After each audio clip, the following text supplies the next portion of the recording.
there isn't a single family in Hawaii that isn't touched by drugs or alcohol.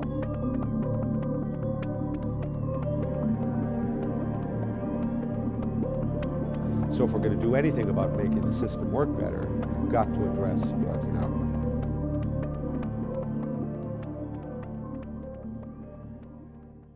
I'm Judge Stephen Alm. I became a judge 12 years ago. Before that, I was a career prosecutor.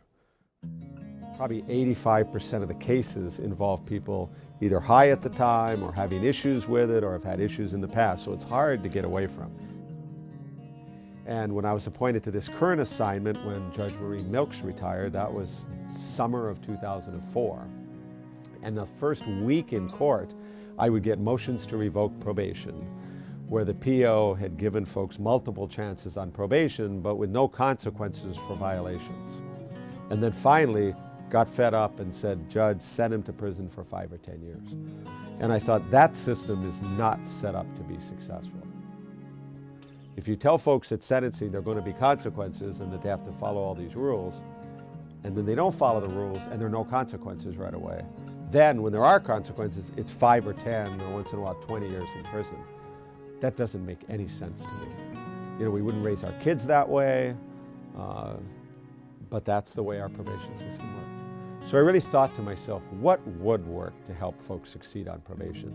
If you tell them what the rules are, and then if there's bad behavior, you do something immediately. And then folks can learn to tie together the behavior with a consequence. So that's how HOPE Probation got started.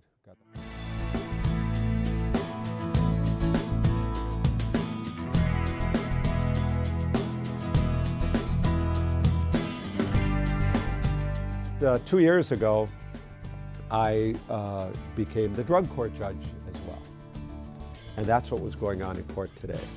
And drug court started like 25 years ago in Florida, when the only choices were probation as usual and prison.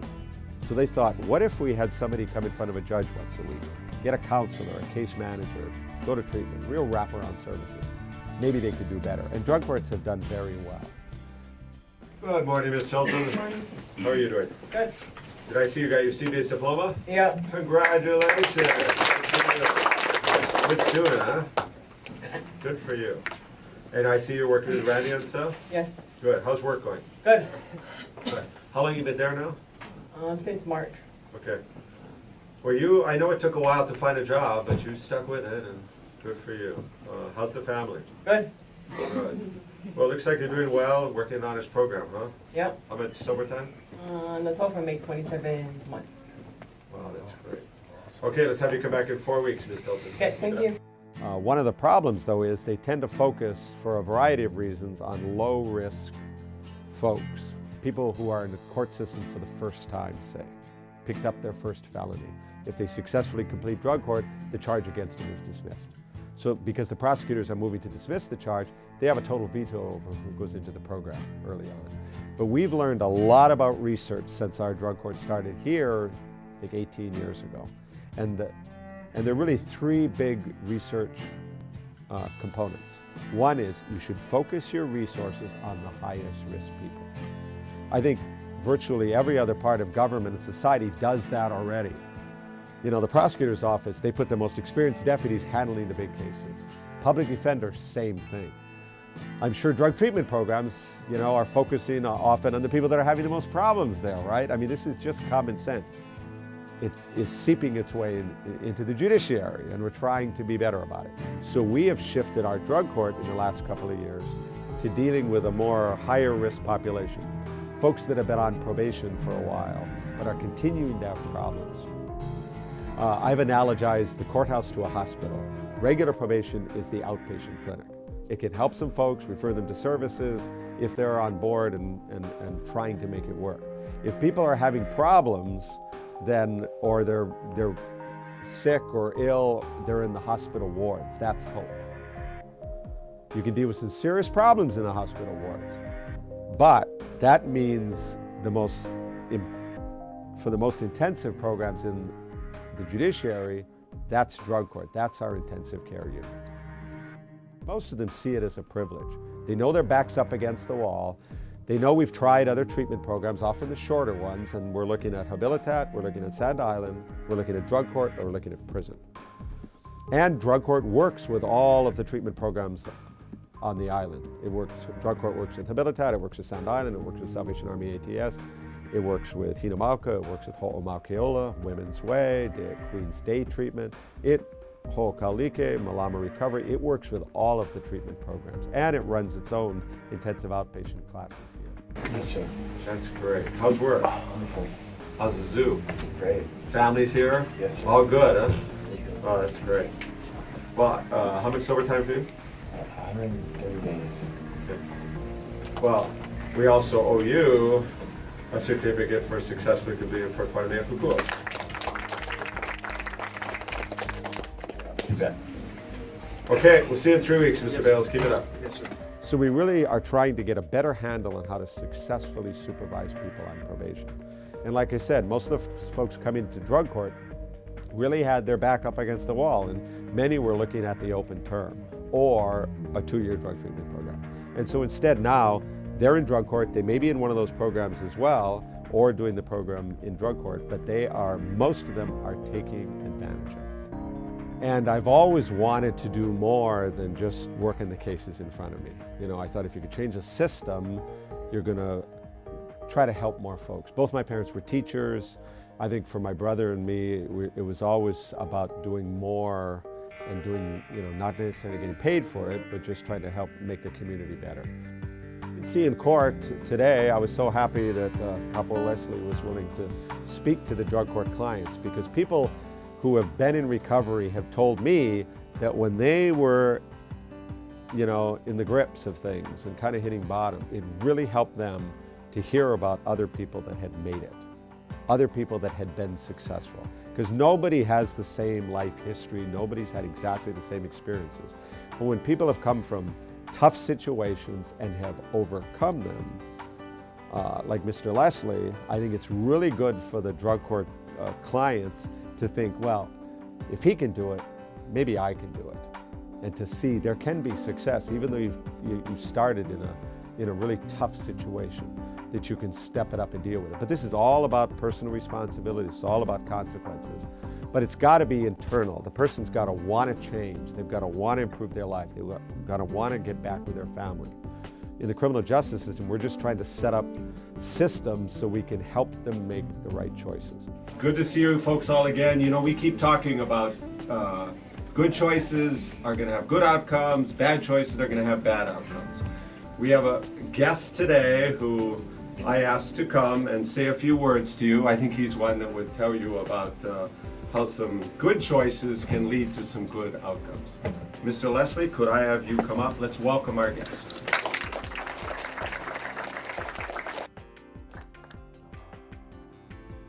Good morning, everybody.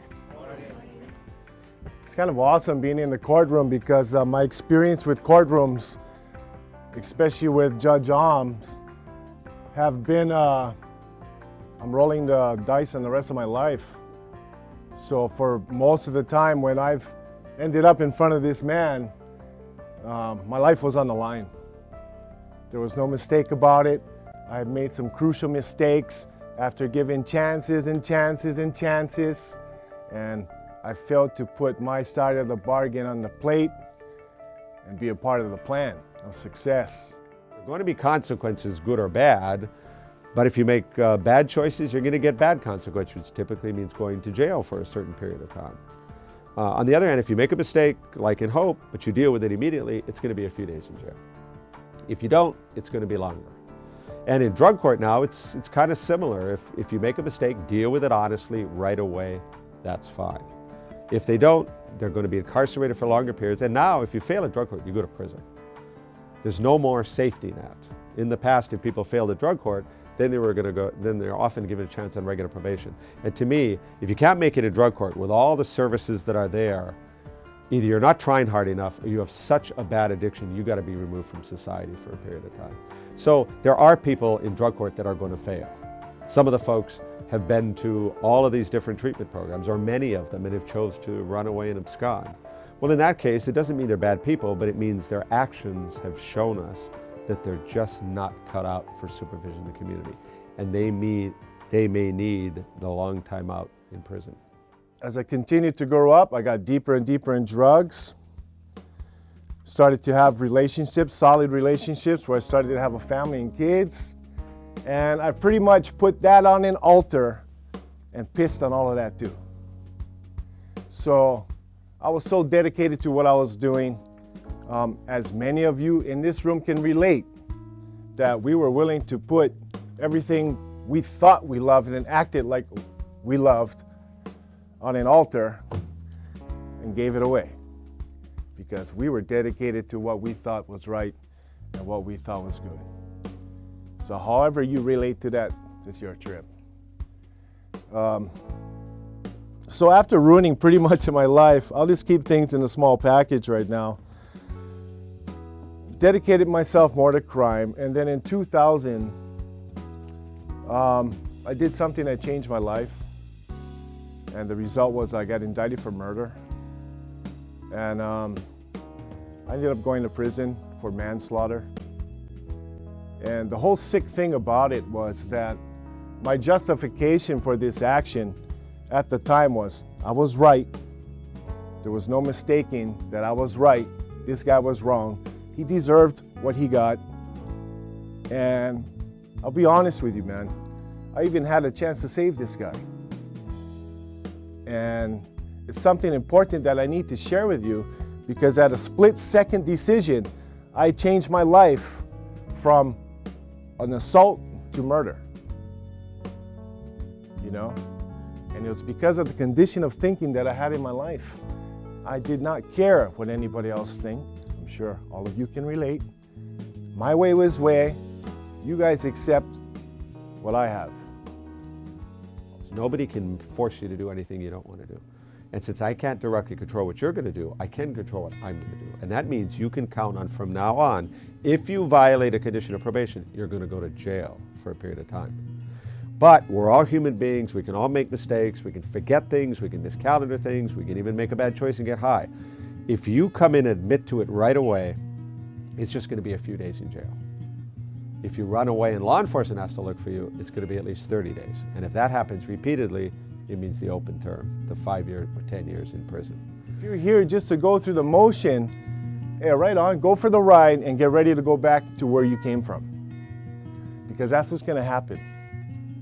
That's the honest to God's truth. For about 5 million people on probation and parole across the United States. Many of those folks fail on probation and parole and end up going to state prison, either at the front end because they fail at probation, or on the back end because they've done some prison time, come out on parole, have problems there, and go back in. So if we can make our probation system work better and help people from going to prison at the front end, we are all better off. So, 2000, I go into prison, do some time for the plans and the designs of how recovery should work in some of our lives. It would have been a time for me to say, enough, good. So after doing some time, I got out. 2 weeks later, started smoking again. You know, ended up in my first treatment, Sand Island. And Sand Island helped change my life a lot. Made some good relationships. Stayed there for 20 months and then walked out. Started using again. That's when I met Judge Om. And from then, it was just a repeated cycle of going in and out and in and out. If they continue to have problems there, then we give them a shot in intensive care. Then we give them a shot in drug court. So the way it works is if folks are doing well on probation, that's fine. But if they have bad histories or they start having problems when they're on probation, then they get transferred into HOPE. If they continue to have problems and are unable to stop but aren't running away repeatedly, if they run away repeatedly, they go to prison. And that does happen. I mean, not everybody's going to make it through this program because the folks are adults, they're going to make their own choices with stuff. But now, that's the average person who's coming into drug court. They've been on probation for a while, they've been having problems, not running away repeatedly. We're giving them a shot in drug court. In 2007, I saw Judge for the last time in my life. And this was it, man. He told me straight, you're gonna do the rest of your adult life in prison, or you're gonna go to Habilitat. So my back was up against the wall. I went to Habilitat, and I've heard all the horror stories in my life about Habilitat and what Habilitat was about. And every option that I had up until that point to use Habilitat wasn't even considered an option for me, because to me, Habilitat was like, no way. You know what I mean? I'd rather go do some time. That was my stupid thinking. But every person, most of the people coming to drug court now, may well have been either going to one of the 2-year treatment programs like Habilitat or Sand Island, or maybe had been there and were headed for state prison. And now those folks coming into drug court are saving the taxpayers $46,000 a year by not going to Halava prison or not going to women's prison. So it's I feel a lot of satisfaction out of being able to help folks essentially help themselves, because they're the ones making the choices. They're the ones, we're just setting up a system so they can make better choices. And if we can have a system where it reduces crime and victimization, it helps the probationers and their family, it saves taxpayers millions of dollars, what could be better? And I think it was one of those Nixon goes to China kinds of things. Because I had been a career prosecutor, I could get the law enforcement community to be willing to help out with this program. Because one thing is there are going to be more warrants at the front end. If people don't show up for a drug test, they don't show up for an appointment, we're going to issue a warrant. And they have to believe that somebody is going to arrest them. And that means the law enforcement folks have to be willing to help out. And because of my background, they were willing to do that. And now they really like it, because we started with 34 folks in my courtroom on October 1st of '04. I brought them in for a warning hearing to tell them what the new rules were going to be. Well, actually, it's the same rules, but we're actually going to enforce them every single time. And I told them, the first thing I told them, though, is everybody in this courtroom wants you to succeed on probation. HOPE is one of those rare programs where it reduces crime, so it reduces victimization. It also helps the probationer and their family, because apart from a death in the family, going to prison is probably as destructive as anything else that can happen. And it saves taxpayers millions of dollars. So it's really one of those things that's got something for everyone. Just like politically, Democrats like it typically because it keeps the offenders from going to state prison for years. Republicans typically like it because it's all about accountability, it's all about personal responsibility, and it saves taxpayers millions of dollars. So there's really something for everybody there. It's just a smarter way to do probation. In fact, it's probably the way many people in the community think probation is done right now. Who has jobs in here? Awesome. Any of you guys working in fast food places? My hat's off to you guys who have humbled yourself to start any place you need to start to get your action going and flip your hustle to something negative, to something positive. Now we're talking about change. Because if you cannot humble yourself to be in a position where you can take somebody's criticism, direction, or assessment of how you're living, just by keeping your mouth shut and saying, right on, okay, whatever, not whatever, but right on, then you can probably end up using it again. I went through Habilitat, I went in scratching and kicking. I did not want to be there. I still felt that there was a way out of the system besides Habilitat. And I gambled with that. And I didn't want to be there, man. I had no other choice because I didn't want to go back to prison. I had enough of doing time. Prison sucks. So when I was in Habilitat, I just started telling myself that no matter what, whenever you get angry, Kapo, whenever you get confused, whenever you don't have an answer for something, just hold on to your seat, ask for help if you got to. Some of us hard-headed, we don't like asking for help. We'd rather stay in our little spot and hold on tight and go for a ride. You know what I mean? Hey, up to you. Coming from me, I had to learn how to ask for help because I white-knuckled enough things in my life and it doesn't work. You know what I mean? And what had happened was, at Habilitat, we have this man that runs the program. His name is Jeff Nash. He's from Texas. He's about this tall, and he loves getting in people's faces and telling you who you are. And I started to realize that this man was doing more for me than anybody on the outside, whether it be blood, friends, people I knew, could do for me. Habilitat was doing more for me than anybody could. Now, I'm just saying that in your life, you're gonna have people positioning you who are doing the same thing in your life. You have to identify when that's happening. Who are these people? Maybe Judge Am, counselors, these people who are trying to position you in life to get better. Stick with these people. Listen to what they have to say, because they're coming from a place of where they healed already. You know what I mean? I had to learn respect. I had to learn where my loyalty belonged to. We have research from Pepperdine and UCLA showing how well this program works. The folks in this program are testing positive for drugs 72% less often. They're missing 61% fewer appointments. To me, those are symptoms.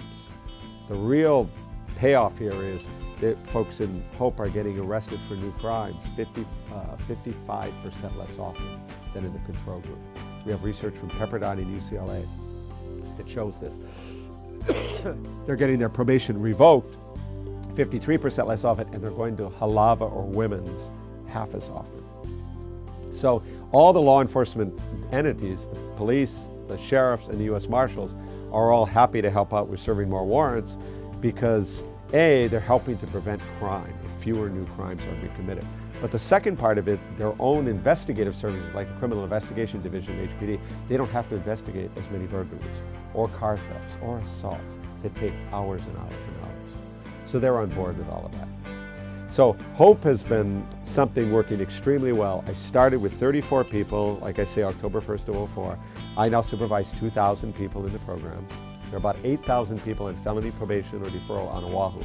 We're supervising 2,000, and it's the 2,000 that are having the most problems. It has been now being duplicated. We're up to 40 courtrooms in 18 states. The Justice Department is sponsoring replications in Texas, Arkansas, Massachusetts, and Oregon. Washington State has recently put their entire high-risk parole and probation folks into this program. They're 15,000. And they're saving millions of dollars just in rented jail bed costs alone. People are sitting for 3 or 4 weeks before their hearing. Now they have the hearing the day they test dirty and admit to it, or the day after.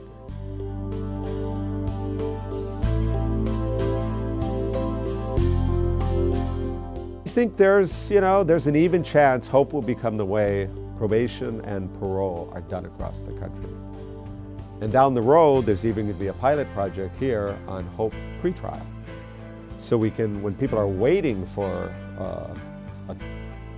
their trial to come up, we can do a meaningful way to help drug test them, to help give them sanctions, to help even give them treatment pretrial, which is really exciting. The whole pretrial area has been kind of ignored in all this. People have, it's a difficult area. People are presumed innocent on the one hand, but we can put conditions on their bail or bond if they're let out ahead of time. And yet we all know that probably 90% are going to end up in the system. Convicted, pled guilty, go to trial, found guilty.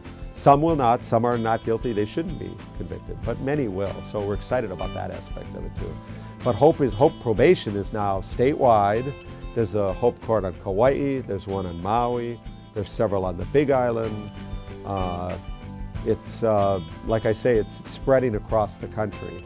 And it's because every state has the same problem. I think most of all, it's been a privilege for me to connect with my people. It's been a privilege for me to have an honor to stand in front of Judge Am, a man who has helped me time and time and time again, as he is helping some of you in here time and time and time again. This man believes in change. He believes in trying to help people change. It's an honor for me to be standing in front of him, not stressing out if I'm going to do the rest of my life in prison. As we go on, every one of you are going to have an obligation to give back what you've been given. And I can see it in some of your eyes that you guys are willing to do that. It's important. It's going to help keep you sober. Somebody did it for you, and it's an obligation, you know? So the next time you think about coming into court late, the next time you think about showing up for something you're supposed to be on time for late, the next time you're standing in line someplace, especially in front of the courthouse, talking all kind of shit, remember where you are. The next time you're in society and you're doing something squirrely, remember who you are and where you at. Because it's going to come back to him. It's going to come back. It's going to come back. It's going to come back.